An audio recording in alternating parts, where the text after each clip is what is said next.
வாசஸ்தலமாய் நம் குடும்பத்தை கட்டிடுவோம்.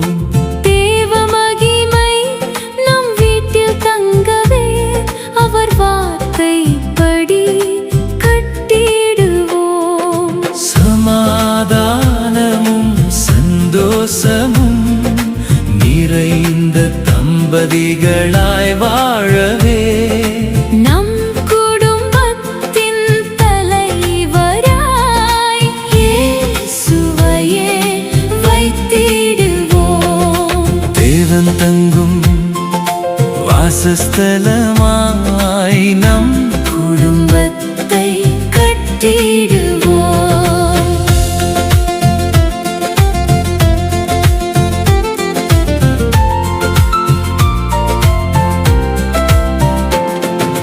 கர்த்தர் தந்த கற்பனைப்படி குற்றமற்றவர்களாய் நடந்து தேவன் முன்பாய் நீதியாக வாழ்ந்து குடும்பத்தை கட்டிடுவோம். சமாதானமும் சந்தோஷமும் நிறைந்த தம்பதிகளாய் வாழவே நம் குடும்பத்தின் தலைவராய் இயேசுவையே வைத்திடுவோம்.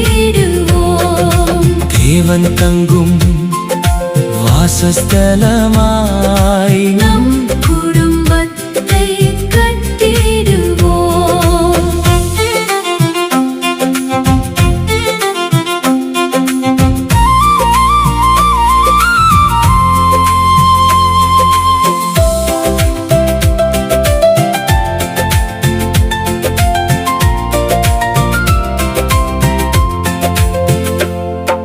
புருஷனுக்கு கிறிஸ்து தலை, மனைவிக்கு புருஷனே தலை.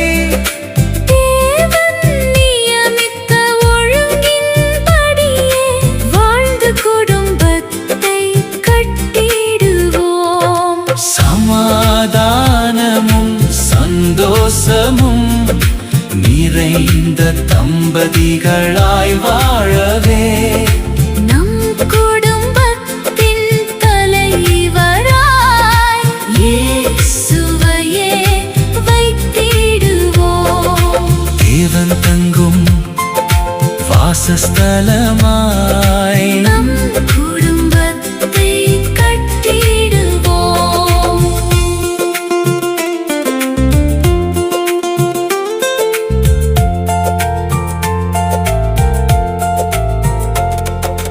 மனைவிக்கு துரோகம் பண்ணாமல் நம் ஆவி குறித்து விழிப்பாயிருப்போம்.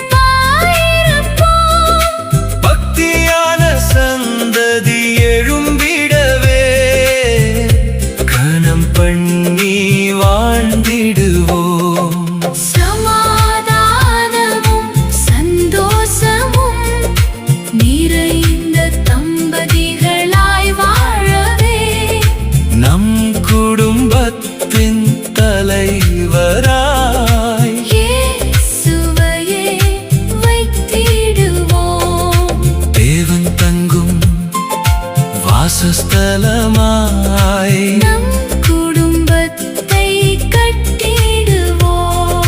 பிள்ளைகளுக்கு மாதிரியாகவே வாழ்ந்து ஆதாயப்படுத்திடவே ஆவியானவர் நிறைவை பெற்றே நாம் அனுதினமும் வாழ்ந்திடுவோம்.